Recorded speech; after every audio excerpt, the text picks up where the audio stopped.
ကိုက်ကန်တာပဲဒီကောင်ဒါလေးကတော့ကျွန်တော်ချမိန်ပါနဲ့အိမ်သားချောင်းလေးတော့မှာခြံသားလေးတော့ဖမ်းတာဖြစ်ပါတယ်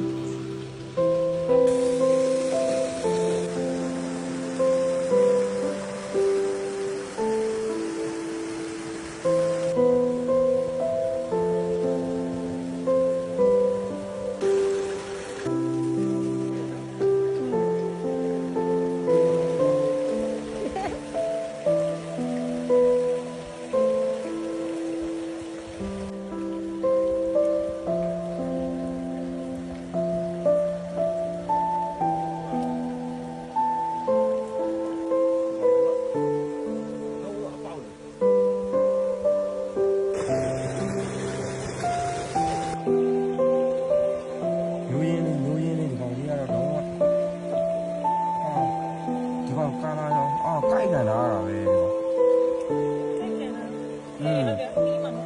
နီးမှာကိုက်ကန်တာ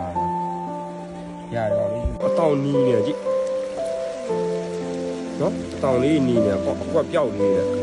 ဒါပဲပုံမယ်ဒီကောင်လေးယူပါမယ်